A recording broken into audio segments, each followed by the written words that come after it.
So when T.I. makes that statement, and we talk about, you mentioned that you got exposed to his comment via a clip.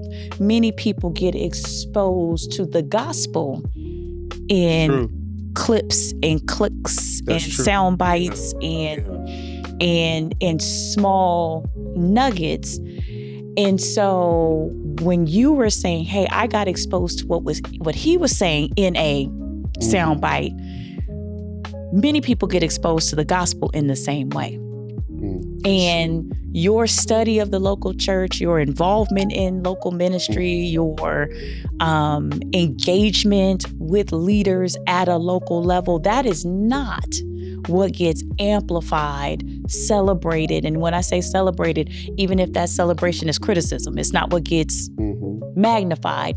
What gets magnified is Pastor Jamal Bryant talking about his wife's dress in the pulpit, right? That's what gets magnified. What gets magnified are the things that are sensational, large, charismatic, loud, out there. That's true. In the forefront. And so as you were looking at that, and even you asking me that question, like, how do you manage, that part of your personality? That's a big part of it. The charisma, the outfrontness, the larger than life of it all.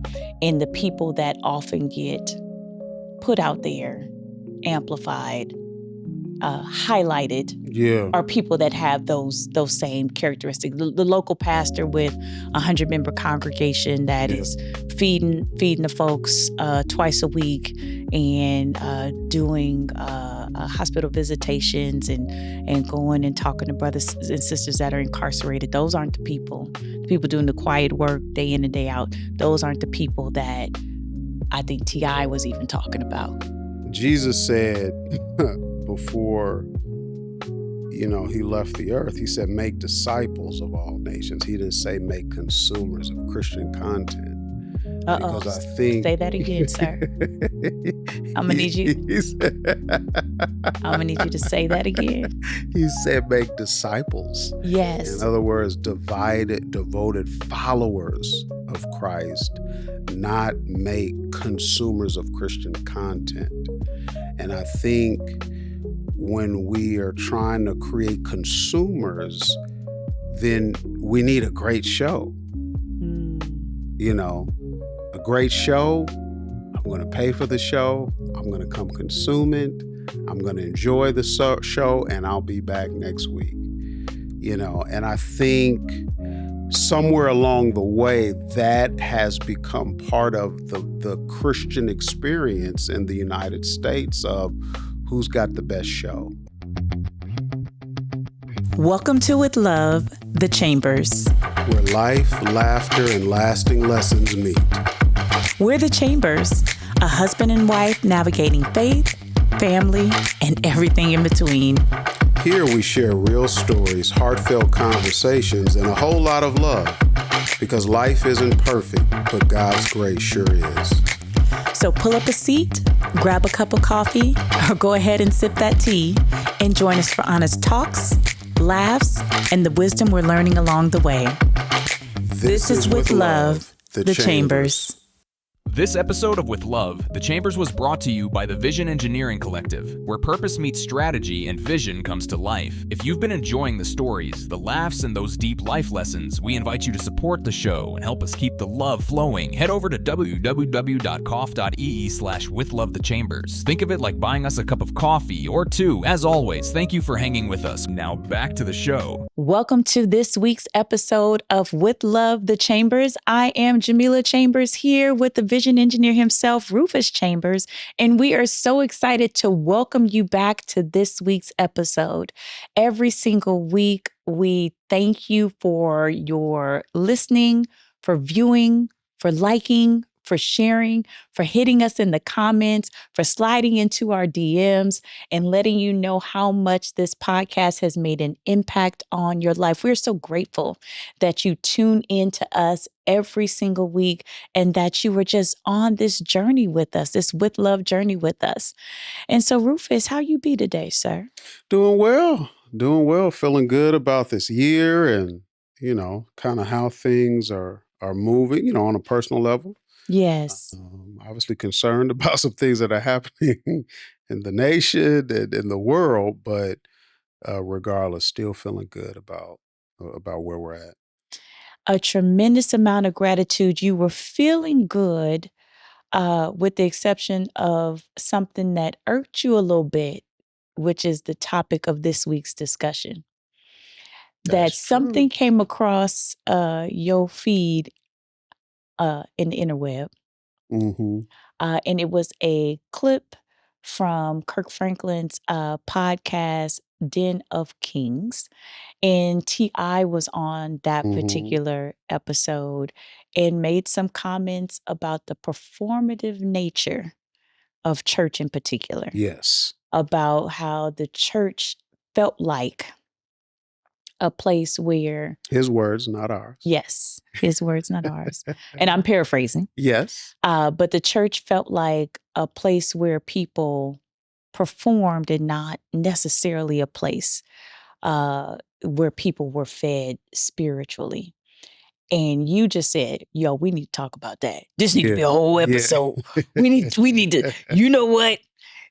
Just so you know, our last episode, we talked about planning. Yes. And so part of our planning and prep for what we're going to talk about week after week is we just have this ongoing exchange about topics and things that we want to talk about and things that are interest to us. And this one in particular kind of kept coming up to the top of the list, kept coming up on the feed, and particularly piqued my interest as well around this performance conversation. There's a conversation about performance in the church, but there's a conversation about performance and performative behavior just in general nowadays, which I think is interesting. But before we get into all that got under your skin, sir. Say more. Well, wow. Where do I start? Yes. Say more, sir. So anyway, our beloved Kirk Franklin, yes, one of the most well-known and popular gospel recording artists in modern history, has this platform, Den of Kings.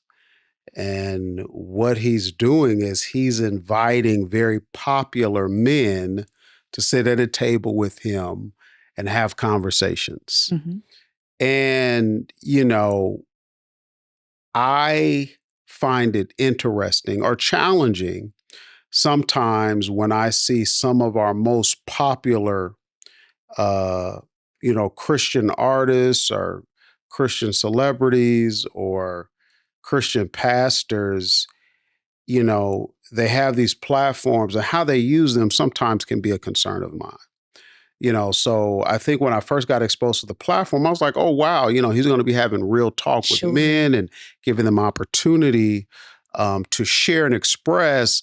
And I don't watch the platform. I just see clips. And one of my disappointments about the platform is it seems like Kirk is opening the table up to have conversations, but he's not really mentoring and guiding the conversations, from a real seat of authority, because all the clips, I just hear people just making statements, right? So lo and behold, I have watched several full episodes. Yeah, I've never watched a full episode, but I've just seen the clips. So lo and behold, here we have T.I., making a very accusatory statement about the church, the body of Christ, Christ's bride, if you will. And his statement was that, he's never been able to connect with it. It feels like a Broadway show. That, he grew up with a grandmother who was one of those tambourine tapping, can pray heaven down people. And he said, hey, I believe in the word, I believe in God, but I just can't do church. And when I first, heard that statement, when people sometimes make statements like that, it feels like it's a cop-out, to say, oh, I love Jesus or I love God, I just can't do this Broadway show. And it's like, number one, the church is more than the gathering on Sunday.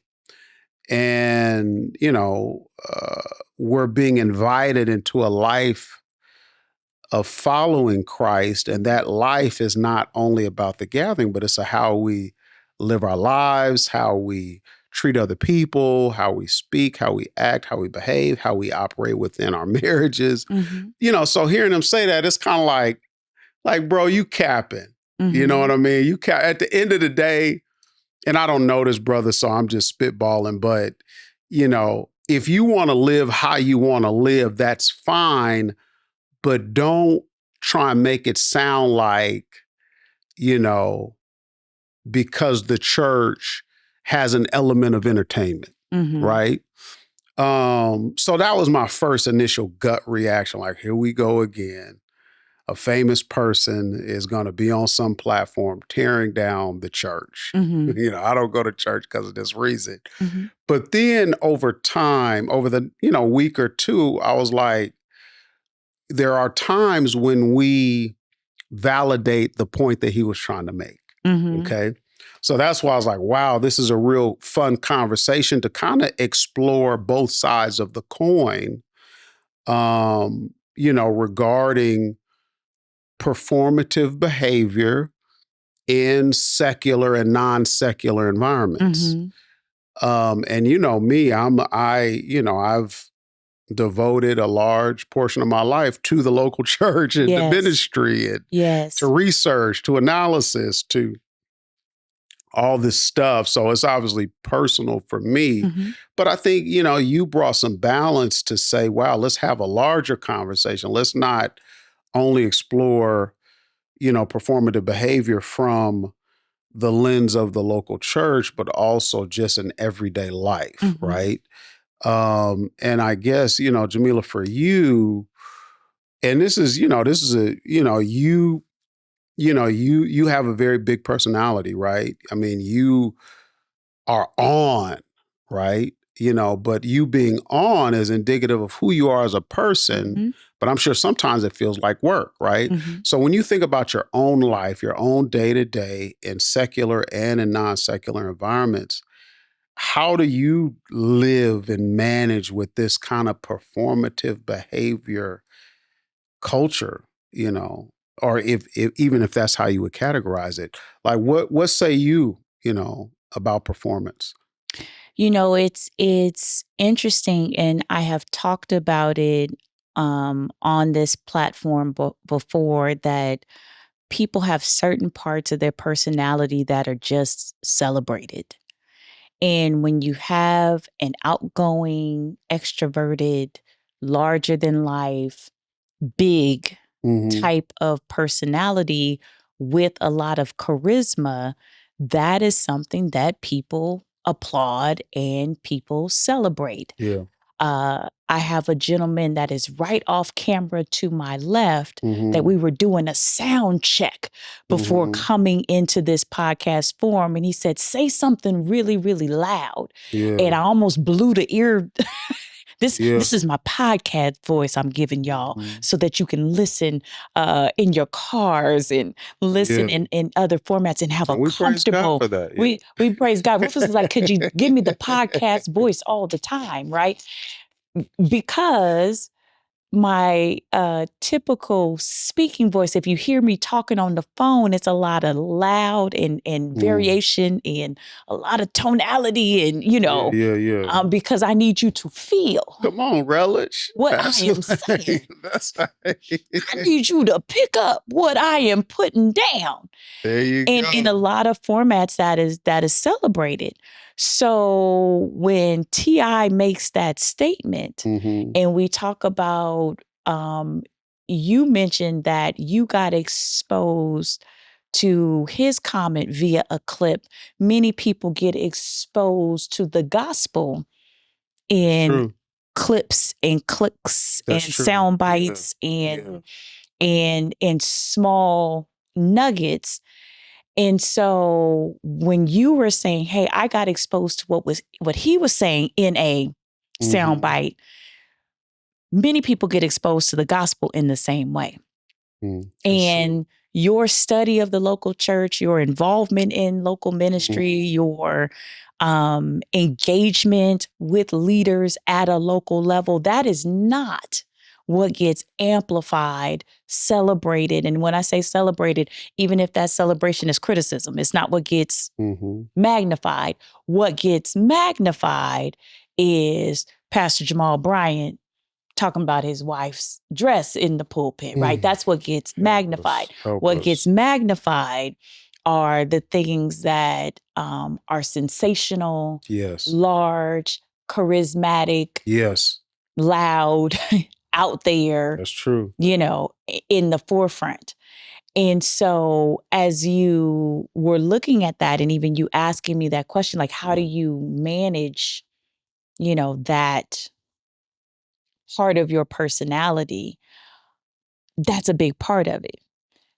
The charisma, the outfrontness, the larger than life of it all, and the people that often get put out there, amplified, highlighted, are people that have those same characteristics. The local pastor with 100-member congregation that is feeding the folks twice a week and doing hospital visitations and going and talking to brothers and sisters that are incarcerated. Those aren't the people. The people doing the quiet work day in and day out. Those aren't the people that I think T.I. was even talking about.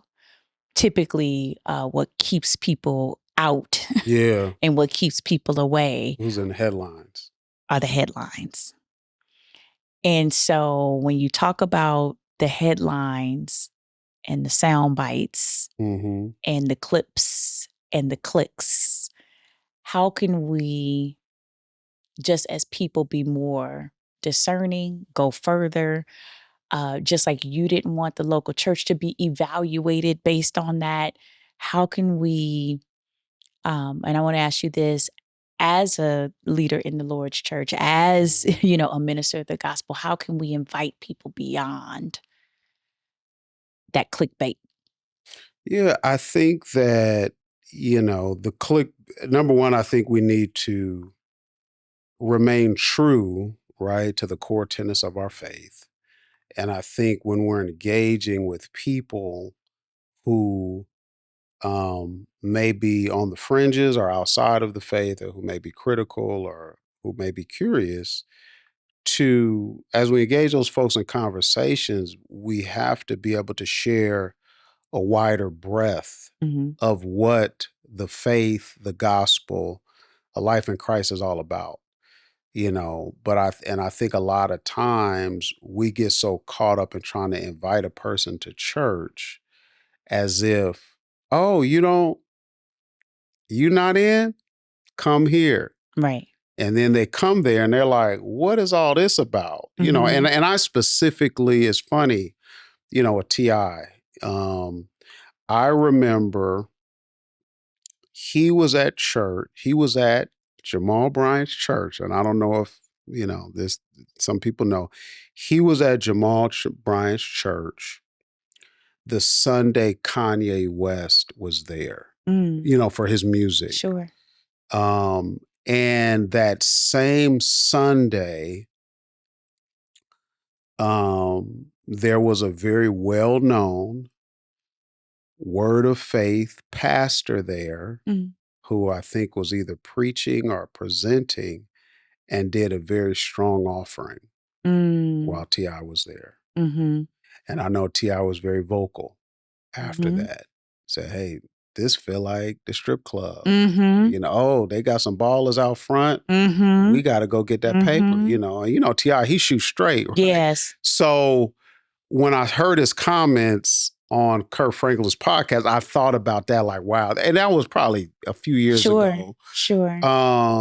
But I think, again, that's the narrative, though. That's the narrative. So I think our messaging has to, go back to the authenticity And that's why I love to talk about the Book of Acts, when Sure. people was meeting in living rooms like this, and Sure. Sister Sally would be there, and Brother Bill would be there, and we would be communing, Sure. discussing the faith, discussing the apostles' doctrine, praying for one another, the breaking of bread.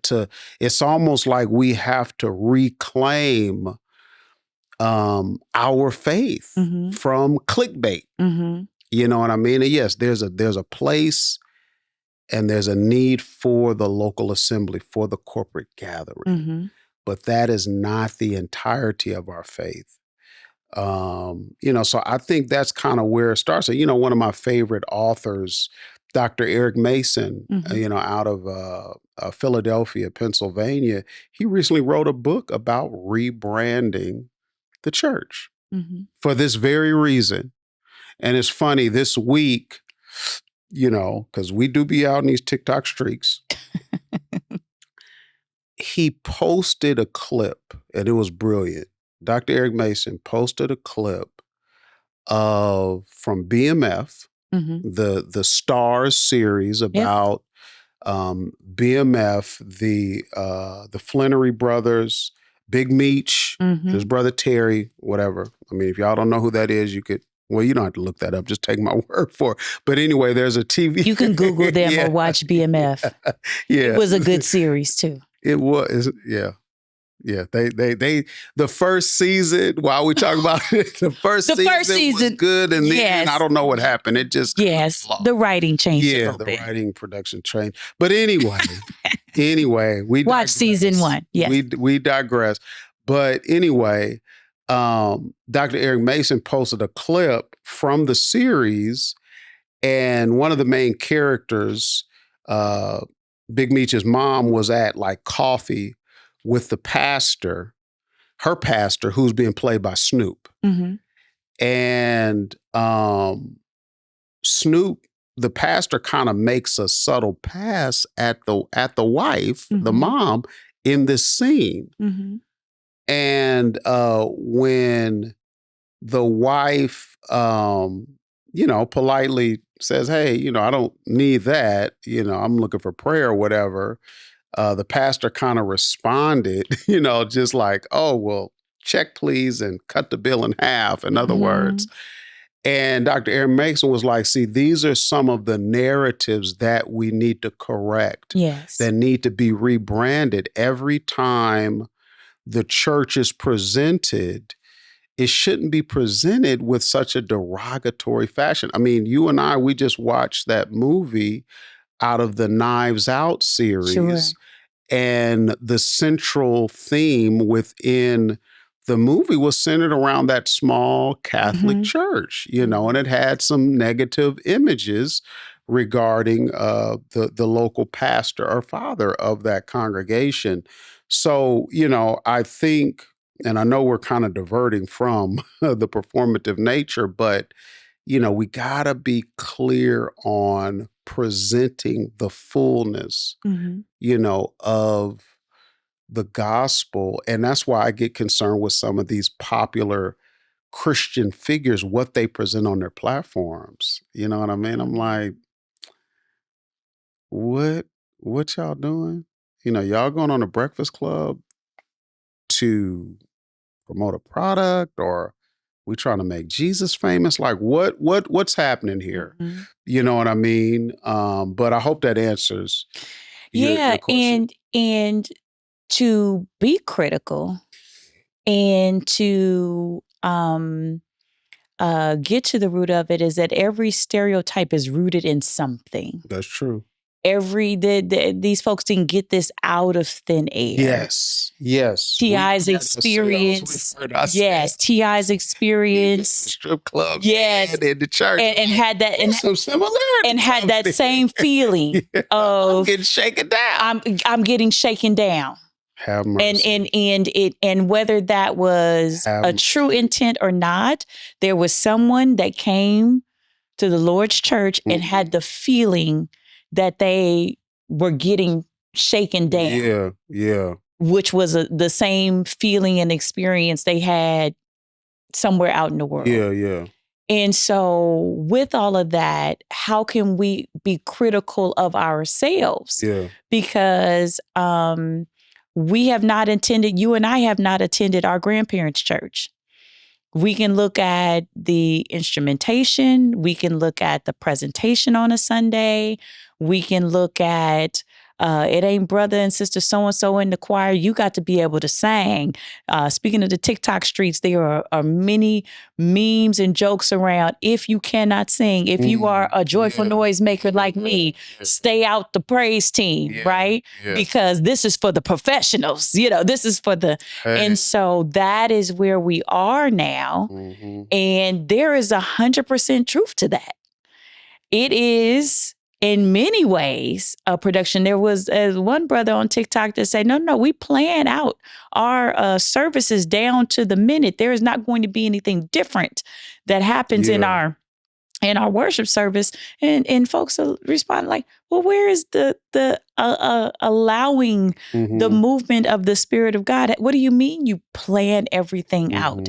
Yeah. So there is some anchor of truth that narrative is built upon. Yeah.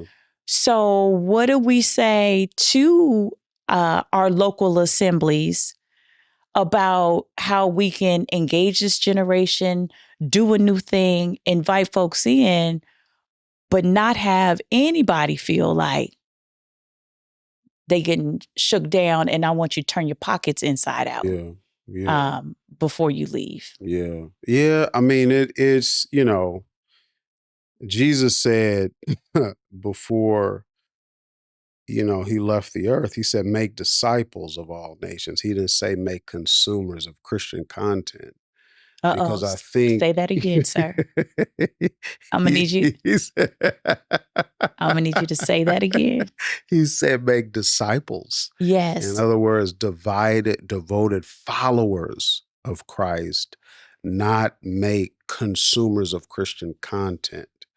And I think when we are trying to create consumers, then we need a great show. A great show. I'm going to pay for the show. I'm going to come consume it. I'm going to enjoy the show, and I'll be back next week. And I think somewhere along the way, that has become part of the Christian experience in the United States of who's got the best show. Mm-hmm. You know what I mean? I want some good singing. I want some good preaching. Mm-hmm. At the end of the day. And there's a place and a time for that. But again, that is not, we're not being called to that. Mm-hmm. Christ said, take up your cross daily and follow me. He wasn't, I mean, come on. Mm-hmm. Picking up a cross and following Christ has a different feel than I'm at the show. Right. You know what I'm saying? I'm performing. Exactly. So I think, in our, and we've talked about this in the past, but in our Western capitalistic culture, the church, much of the church, some of the church has bought into that, where, hey, I gotta balance this checkbook. Sure. And more people gonna come the hotter the show is, and again, people like T.I. who are on the fringes, like, I see what y'all doing. Sure. I see that Bentley outside. Sure. I saw your preach at the Rolls Royce, dealership, trying to stunt like me or whatever.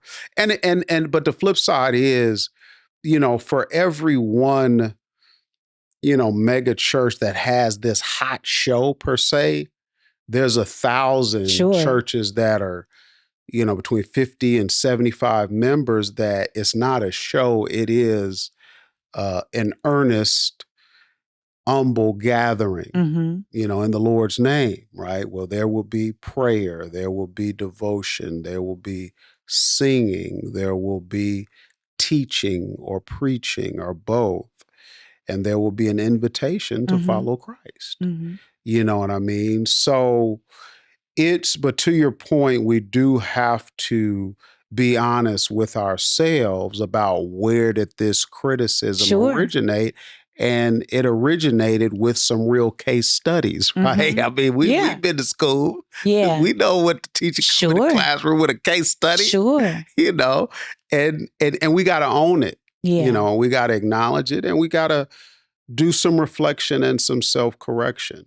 You know what I mean? If the goal is to create followers of Christ, you know what I mean?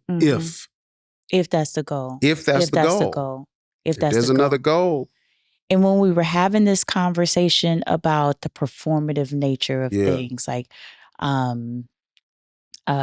T.I. feeling like, hey, there's no distinction between this performance in this form versus another. You started this conversation really talking about the responsibility of the platform that we might all find ourselves in, whether that platform is in a leadership capacity in your professional role, whether that's within your marriage or your relationship, whether that's within your community. There are just so many different platforms and places that we find ourselves. And what has been difficult, and you and I talk about this all the time, and we use this statement, can your life preach? And we make statements, and you and I do this all the time, like, can people follow us home? Like when we are literally in our house, when the cameras go off and the mics are disabled, is our conversation going to be the same when no one else is watching? Or is this a show? Is this a performance? Is this something that is a put on? Yeah. And part of, I think the subtext of the conversation, which is why I wanted to go there, is that so many people lack credibility because there is a outward life. That's big for you. Oh, that's huge for me. You can't stand. You want to talk? Oh, don't hear me. Y'all got to hear me. Y'all got to hear. Y'all got to hear me up in here. One thing, Jamila. One thing for certain, two things for sure. Yeah. Why don't you explain that to the people? Let's keep it a buck. So yes. So off the altar and just say what gets you chapped. One of the most difficult things for me, look, you know when Black people put their hands like this, synchronized with the synchronized hands, and the head shake. Yeah. Y'all don't hear. And for the people that were listening, you got to come watch the visual, or you got a mind's eye picture about what I was talking about. Yeah. But one of the things that's so difficult for me is for people to be someone different than who they say they are. Why is that? I don't know where I got that from. Gets you so. Oh my goodness. That thing will work you up. Oh my goodness. And I don't know where it started. Okay. I really don't know where it started. But I know one of the things, and I've shared this on this platform and so many times, that I came to my faith as a full adult. I was 30 years old when I came to the faith. And one of the things that kept me away was church folks in particular, espousing the things of God, verbally presenting this piety, and being, quite frankly, judgmental and condemning, of people that didn't worship like they did or present like they did, and all of those things, only to find that you were saying those things, but privately, you were living another life, got outside kids, doing whatever. Help us. To T.I.'s point, at least at the strip club. You know what it is. When they ring that bell. When that bell. I ain't even never been to the strip club, but when they ring that bell, because I watch Players Club with Ice Cube, when the light go off or when whatever the indicator is that there's some ballers up front, at least in the strip club, the ballers know what it is. They know what it is. When I come into a sacred environment, I want to know what it is. I want to know who he is. I'm not coming there to feel like I'm objectified in the same way. And so I felt very passionate about that in the context of my faith, because that is what for many years kept me from accepting Christ. Because I said, at least the people out there, right, wrong, or indifferent, are who they say they are. Mm. But even within my personal friendships, within my friendships with my close girlfriends, who I consider them to be sisters at this point, we've been through way too much for me to even call them friends. It's like not about perfection or not. I just want you to be real, because I need that. Mm. And that's the other thing. You putting on a show for me does nothing for me. Mm. It does nothing for my healing. It does nothing for me trying to navigate. Mm-hmm. It does nothing for me trying to find my way through. That does nothing for me. Mm. But you saying, girl, I blew it. Yeah. Man, sis, tell me more. Yeah, because now I can learn. Now, and you know what? Me saying, sis, man, I was off with this. I struggle with that. Mm-hmm. Now, you know what? You're not feeling like you have to have it's so many different spaces where, especially as Black women, we have to be perfect. Yeah. 3 times is better, faster. I was telling somebody the other day, I have an all Black woman team of doctors. My primary care doctor, my OBGYN, my podiatrist, all Black women. Why? Because I said, I don't care if we are a crossing guard or a physician. Black women, if they doing a job, they had to be the best one in the room to do it. And to keep it, they have to be 3 times better to keep it. I don't care what the job is. Mm. I don't care if you're a teacher. Jesus. I don't care if you checking groceries. That's an episode. I don't care. That's a whole episode. But I know that from my lived experience. Yeah. I could never. This DEI cap is so much of a cap. Oh my goodness, that's a whole nother. Yeah, I could never not do it. Out jobs. Yes. So when I go into that environment and I got a team of all Black women physicians, I know they was the top of their class. I don't care what their paperwork say. I don't care if they got the acknowledgement or not. I know what they had to do to sit in that room and to be in that place where they could be my physician. Yeah. Because I know what I had to do to sit in spaces to be someone's professional in a corporate environment. Yes. I know what I had to pay. I know what I had to pay to check somebody's groceries. Let me take it back to the early 1900s. To check groceries, I know what I had to pay. To prove I had people tell me, and I'm not making this up, I wasn't qualified to check their groceries.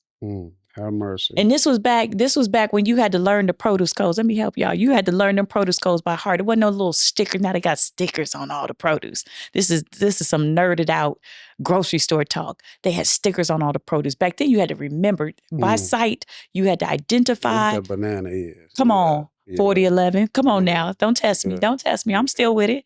But and look on your bananas. It say 4011. That is the universal code for bananas. So you had to know that by heart back then.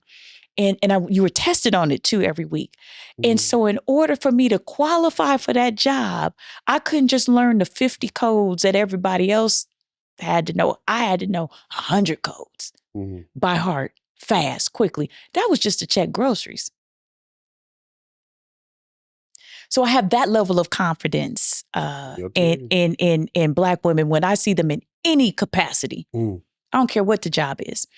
And so when you start talking about credibility and authenticity and why that is so important to me, It's for all of those reasons, for my growth, for my learning, for my maturation, for the authenticity in the relationship. No one needs to spend time with me for me to play with them. Yeah. We only got 20 minutes to be on a phone call in between picking up kids and all. We don't have time to play. I might not be able to talk to you for another month. Do you know what happens to us mentally and emotionally and on our jobs and within our families? We don't have time to play around with each other. Yeah. And perform, because we got to do that out there. Yeah. We got to do that to survive, quite frankly. Yeah. We have to have a different vernacular, a different word choice, code switching, the whole nine. The whole nine. I had locks for many years in my hair. That was controversial. Yeah. To be in a corporate environment in this space. We are still talking about how sisters wear their hair at work. So performing and being somebody else for me is huge. It is huge. And it's so important that when we get those moments and we get those spaces to be together and to be in relationship with one another, that it's a real thing. Yeah. Yeah. That is a real Authenticity thing. is so Authenticity important. is so important. Yeah. It's so important to me. And it's what's needed to work through sticky parts in relationships too. That's true. Because if I can't take accountability and say, girl, I'm grown. Hey, sis, I blew that. Yeah. Yeah. I didn't handle you well. Yeah. Accountability. I was having a conversation with a sister the other day, and we were sitting. What's that place on Slauson? Which one? I keep wanting to say The Good Life. Good Life. Oh, I'm messing it up. Yeah. Slauson and Overhill. Simply Wholesome. Simply Wholesome. Simply Wholesome. Put it in the chat. The Good Life was an old hip hop club back in the 90s that the Far Side used to do a cipher there every week. It was called The Good Life, and used to pull up on that. And for some reason, I grabbed that before I grabbed Simply Wholesome in my mind. But I was at Simply Wholesome with one of my covenant sisters, one of my really good friends. We were having one of those 2-3 hour conversations over some smoothies, and that was a smoothie. Smoothie gone at that point. Smoothie gone at that point. So we just taking up space in the restaurant. Smoothie gone. But we having this conversation, and we have grown up together. This is a woman that's been in my life since we were just kids, and we were having a tough conversation. And I said to her, I didn't give you the feedback maybe in a way as direct as I would have because I mishandled you in the past. I have said some things to you in the past that I had a certain intention with saying something to you, but I didn't choose my words well enough in the moment. And it is one of my regrets to this day that I hurt you, you know, with my words. Like, this is a verbatim of the conversation that I hurt you. That I hurt you with my words like that because I didn't have the maturity at the time. Yeah. I was just zealous. And it's not that I take back what I said. I still stand 10 toes down behind the sentiment. But boy, I could have said that a whole lot differently. Yeah. I could have said that a whole lot differently. That's the kind of conversation.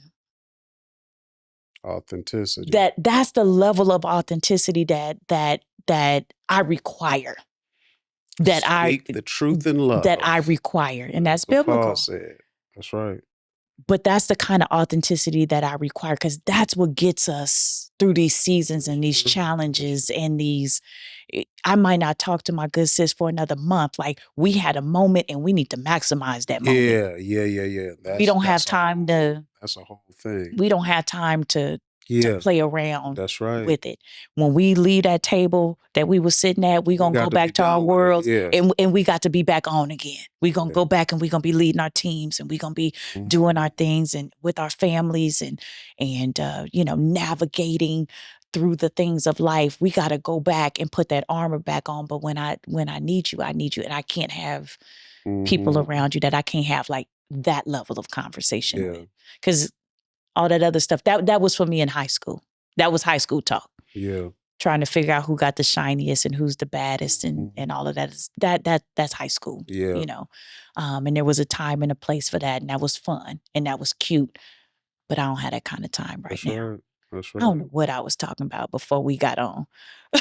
Oh, we up in the heart of this thing. We was talking about authenticity. Breaking down authenticity and performative behavior and why we may feel like we get compelled to be in those spaces and do those things.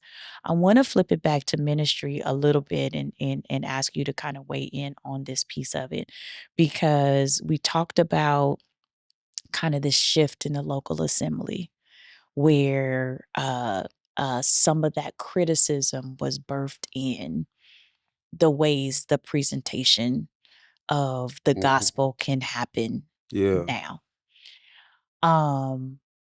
As pastors and leaders, do you feel compelled to keep up with those that are getting the clicks and the likes and creating the Christian content, because you want to be relevant in the space and you need to embrace, the ways people are engaging with you? There are people that only engage with our podcast. It's funny. Every single week somebody says, well, where do I listen to the whole thing? I saw the clip and the snippet and but there's a whole thing. Y'all doing the whole, there's a whole episode. I thought y'all was just doing this piece of it. So there's a need to be in the space, but how do you navigate that tension as a leader in the local church, as pastors and leaders? Like, how do you navigate that? Yeah, no, that's a great question. And it's funny, within the last week, I put together an outline to talk, and this will, be some leadership module that I'll teach eventually one day, but about, really the need to combat competition, in ministry settings and where the origin is in scripture. And when I'm not, going to get into that now, but to answer your question is, yes, we have to safeguard our hearts and minds from envy, from jealousy, from competition, sometimes from ambition, because again, our flesh wants to take control in secular environments and we have to resist it. That's why, the Apostle Paul in Romans talks about presenting our bodies as a living sacrifice. In other words, presenting ourselves daily, a daily sacrifice, so that doesn't happen. But there's nothing wrong with wanting to make Jesus famous. There's nothing wrong with that. You know what I mean? There's nothing wrong with that. We talk about the book of Acts, the second chapter, thousands were added to the church after Peter ministered that day. And that was a measurable success. And there's nothing wrong with acknowledging that. There's nothing wrong with celebrating that. Sure. You know what I mean? And now we're billion strong. That's a metric of success. But we do have to protect ourselves from ourselves, because we don't want pride. We don't want ego. We don't want greed to take center stage and then dominate the local church or dominate the platform or dominate the presentation of the message. That is a problem. You know what I mean? And I know sometimes, we're, we have a sacred message and we want it to reach people. And I think we have to go back to being good stewards over what God gives us, the resources he gives us, and do it to the best of our ability and be okay with the outcome. Again, the Apostle Paul taught about learning contentment when you're in abundance and when you're in lack. You know what I mean? People don't want to talk about that, but yeah, that's literally, in scripture. You know what I mean? And I think, as us, being on this road of following Christ, we have to understand that's part of our development. That's part of our maturation. You know what I mean? And, praise God for these people with these amazingly big platforms that are reaching millions daily and making money and, doing this, that, and the other. Hey, praise God.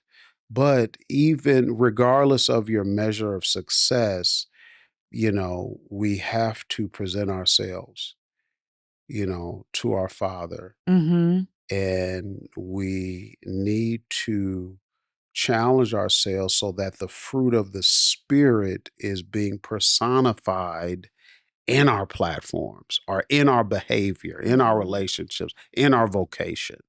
You know what I mean? So I think it's about going back to the basics. You know what I mean? And it's like people like T.I., yeah, you're going to say what you say, but hey, let's, I hope there are believers in his sphere of influence that are representing Christ well to him. Sure. And saying, wow, you seem to really believe what you believe and living what you believe. That's to me what it's all about. And, in closing, I know I sound like a speaker there, but in closing, that's why I love the movie Forge. Yes. That the Kendrick brothers recently came out. That movie to me, talk about rebranding, Christianity. It does such an excellent job of reminding us what discipleship is and what our faith is all about. It's not about the stage. It's not solely about the stage. It's not solely about the smoke, the lights, the camera, the action. That movie was built around the discipleship of one young man. One young man's journey to be transformed through this life in Christ. And it was beautiful. I left the movie theater so encouraged and revigorated. That's what it's all about. That is what it's all about. You know what I mean? Those followers of Christ, he said, I will make you fishers of men. It wasn't a platform. It was in the daily followership of Christ, and their lives were forever transformed. And God used them eventually to do great exploits in the name of Jesus. You know what I mean? So I feel like it's just about, back to the basics, but that movie blessed me. And the yes, movie, I reached out to one of the actors. You did. After the fact. You did. What is it? No, not after the fact. We were at the movie theater and had not made it to the car. And you were hitting him on Instagram. He responded. There you go. There you go. Talk about after the fact. No, sir, immediately. You reached straightway. Suddenly. And shout out to the Kendrick brothers. Yes. Because if you ever want to watch any encouraging content, Fireproof, Courageous, The Forge, anything you see the Kendrick brothers do. And in ministry, we've used their content quite a bit too, because they typically have study guides and small group directed conversations that you can have from their content as well. So those are great resources, especially for small groups and church leaders to watch that content, utilize those study questions and study guides, and then be able to kind of keep the conversation going after watching the movie. And Fireproof was particularly around marriages, and Courageous had a wonderful theme as well for men. And just outstanding content. So shout out to the Kendrick brothers. And if you ever need some extras, because honey, one thing they do, they'll pull somebody out the church. If you ever need an extra, you have found a true fan. The brother could not wait. He said, I reached out after the fact. No, sir, we hadn't even we hadn't made it to the car. You reaching out. So that's how you feel about that content. So closing thought, and I will let you I see. There we go. He was trying to punt to me. He was on a roll. Listen, but authenticity, accountability, and authenticity. We need to get Jamila a T-shirt that says accountability and authenticity. The AA club. Just say a real one. Go. A real one. Just a T-shirt that say a real one. Looking for a real one. A real one looking for a real one. But it is so important. So and you touched on it, but I really want you to underscore it. For anyone that feels like, whether it's in a ministry context, whether it's in a family, whether it's in a leadership capacity in any way, that they have to perform to keep up, that they have to be something that they aren't. One of the greatest compliments that Brother Marlon, we were at dinner with Brother Marlon Hill, and Brother Marlon, he's going to listen to this podcast because he checks out. That's my dude. Yes, it is. Marlon, don't send him no cars. Hold up. Cars and Country Wayne. We inseparable. Oh, Cars and Country Wayne. Marlon, I'm asking you, brother, and if you listen, in Richmond, oh Lord, and the rich, we deep in the game together, and the rich. And what's Marlon brother name? KK. KK. When you got a brother named KK from the rich, there you go. It's just anyway. Yeah. They are connected. Absolutely. Marlon, and then we just gave out Jared's book. Twice. Yes, we just gifted. What's the name of his son's book again? Oh my goodness, Jared Something Hill. About Black Saints. Yes.